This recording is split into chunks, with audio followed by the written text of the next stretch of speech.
اللہ تعالیٰ قرآن مقدس میں ارشاد فرمایا قل ان صلاتی و نسکی و محیای و مماتی للہ رب العالمین۔ اے محبوب تم فرما دو کہ ہماری نماز، ہماری قربانی، ہمارا جینا، ہمارا مرنا سب اللہ کے لیے ہے۔ کیا ہے؟ ہماری نماز، ہم جو نماز پڑھتے ہیں، آپ جو نماز پڑھتے ہیں، یہ نماز خالص اللہ کے لیے ہونا چاہیے۔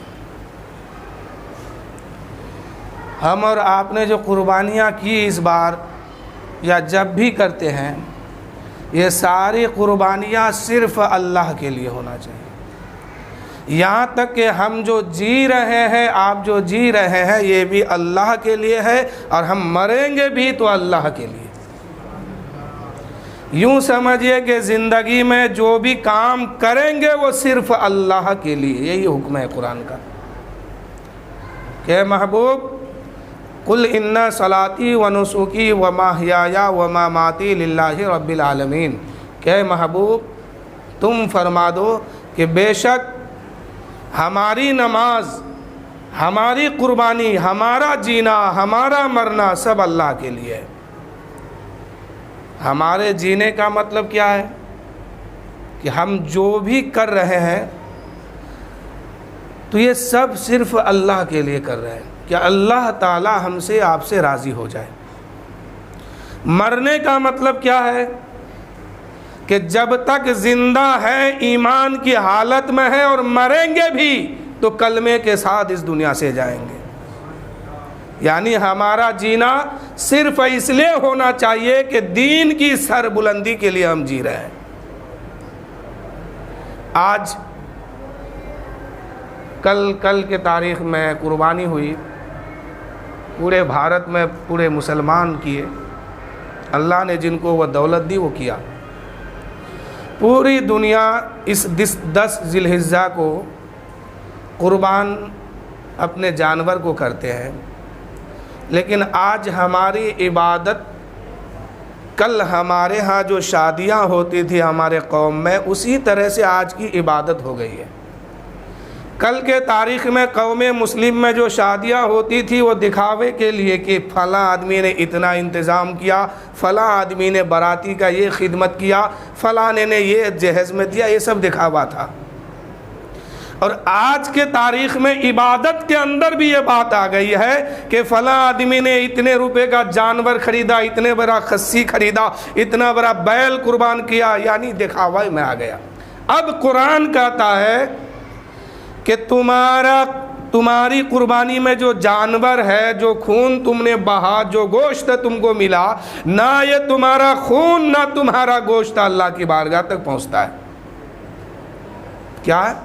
نہ جانور پہنچا، نہ گوشت پہنچا، نہ خون پہنچا۔ پہنچا کیا؟ آپ کی نیت پہنچ رہی ہے اللہ کی بارگاہ میں کہ کس نیت سے آپ نے قربانی کیا ہے۔ جانور نہیں دیکھا جائے گا کہ موٹا تھا کہ تازہ تھا، کیا تھا نہیں تھا، عیب اس میں دیکھنا ہے کہ عیب دار جانور نہ ہو۔ لیکن اس سے پہلے اپنے اندر کی عیب دیکھنا ہے کہ ہم جس کام کے لیے پیدا ہوئے ہیں وہ کام ہم کر رہے ہیں کہ نہیں کر رہے ہیں۔ تو قربانی میں صرف آپ کی نیت اللہ تک پہنچتی ہے، آپ کا خون بھی زمین پر رہ جاتا ہے، آپ کا گوشت بھی آپ کے پاس رہ جاتا ہے، صرف آپ کی نیت۔ بزرگان دین نے فرمایا کسی عمل کو کرنے سے پہلے اس کی نیت کو جانچو، نیت کو یاد کر لیا کرو، اس لیے کہ عمل کا دار و مدار نیت پہ رکھا گیا ہے۔ اللہ کے رسول صلی اللہ علیہ وسلم کی بارگاہ میں صحابہ نے عرض کی یا رسول اللہ یہ قربانیاں کیا ہے؟ میرے آقا فرماتے ہیں کہ جب تم یہ قربانی جو ہے حضرت ابراہیم علیہ نبینا علیہ الصلاۃ و تسلیم کی سنت ہے۔ جب کوئی بندے مومن اللہ کی رضا کے لیے قربانی کرتے ہیں، جانور کو ذبح کرتے ہیں، تو میرے آقا فرماتے ہیں کہ اس جانور کے جسم میں جتنے بال ہوتے ہیں ہر بال کے بدلے میں اس کو نیکی عطا کیا جاتا ہے، ثواب دیا جاتا ہے۔ اب آگے میرے آقا ارشاد فرماتے ہیں کہ جو ہی جانور کے گلے پر چھری چلتی ہے گلا کٹتا ہے، ذبح ہوتا ہے، خون کا قطرہ ابھی زمین پر نہیں گر پاتا ہے کہ قربانی کرنے والے کی گناہ کو اللہ تعالیٰ معاف کر دیتا ہے۔ اتنی بڑی فضیلت ہے اس میں کہ ہر بال کے بدلے میں ثواب عطا فرماتا، نیکی عطا فرمایا، اور گلا کٹا خون کا فوارہ باہر نکلا ابھی زمین تک نہیں پہنچ پایا کہ حدیث بتا رہی ہے، میرے آقا فرماتے ہیں کہ ابھی اس کا خون کا قطرہ جو ہے زمین تک نہیں گر پایا کہ قربانی کرنے والے کی بخشش ہو جاتی ہے، اللہ تعالیٰ ان کی خطا گناہ کو معاف فرما دیتا ہے۔ لیکن اتنا بڑا کام کرنے کے باوجود، قربانی کرنے کے باوجود، قوم مسلم میں کچھ لوگ ایسے لوگوں کی دوستی یاری ہو گئی ہے کہ اس گوشت کو غیروں تک پہنچا دیتے ہیں، اس گوشت کو غیر کو دعوت دے دے کر کے بلا بلا کے کھلاتے ہیں۔ یہ صحیح ہے؟ آپ نے جانور تو صرف اللہ کے لیے کیا ہے کہ اللہ تو ہم سے راضی ہو جا، اس لیے اس جانور کے گلے پہ چھری چلا رہے ہیں، اور اتنا بڑا کام کرنے کے بعد پھر بعد میں وہی کام کر دیتے ہیں جو آپ کی قربانی کو قبول ہونے نہیں دیتی ہے۔ پھر آپ وہ کیا کرتے ہیں؟ غیروں کو بلاتے ہیں، دعوت دیتے ہیں، کھلاتے ہیں۔ یہ ہرگز منع ہے، مت کھلائیے۔ دوستی اگر حد سے زیادہ ہے آپ باہر سے خریدیے، کھلائیے نا، کون منع کیا ہے؟ لیکن یہ قربانی کے گوشت یہ تبرک ہے، اللہ کا نام اس پر لیا گیا ہے، یہ فاتحہ ہوا اس میں، یہ صرف مومنوں کے لیے ہے۔ وہ بھی آپ 3 حصہ کیجئے، ایک غریبوں میں بانٹیے، ایک رشتہ داروں میں، دوستوں میں بانٹیے، ایک اپنے لیے رکھیے، وہ ایک آپ کا ہے۔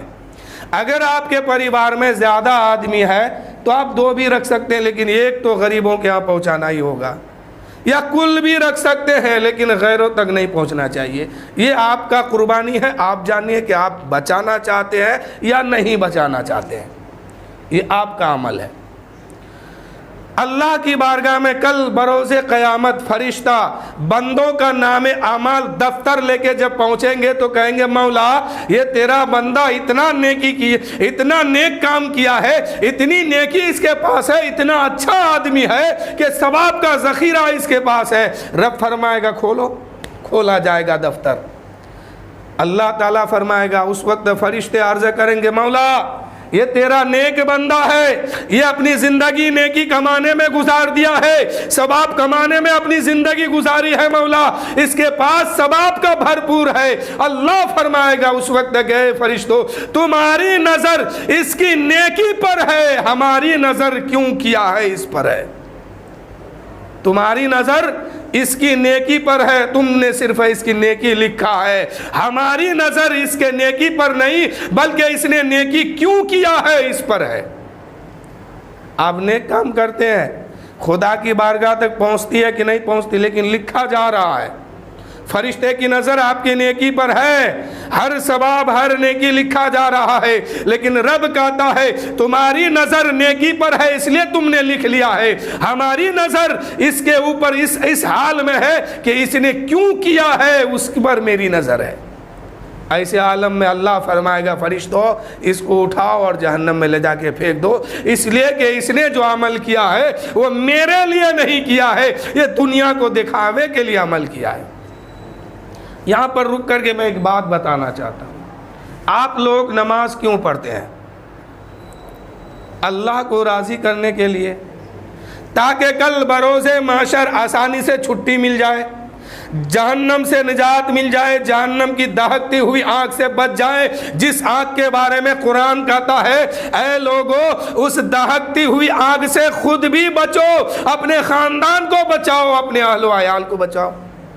نماز اس لیے نہ پڑھتے ہیں کہ اللہ راضی ہو جائے، اللہ کے رسول راضی ہو جائے، ثواب ہمارے پاس بھرپور ہو جائے، نیکی ہمارے پاس بھرپور ہو جائے، تاکہ جہنم کی آگ سے آزادی مل جائے، جہنم کی عذاب سے چھٹکارا مل جائے، اس لیے نہ نماز پڑھتے ہیں۔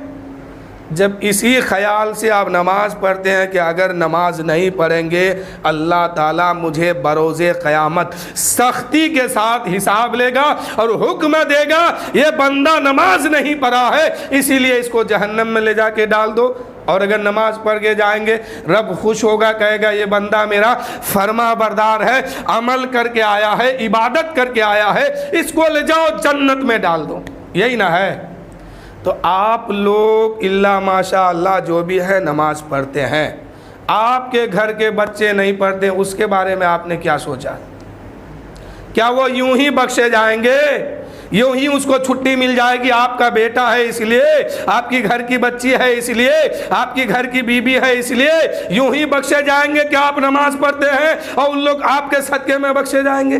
یہ خیال ہے؟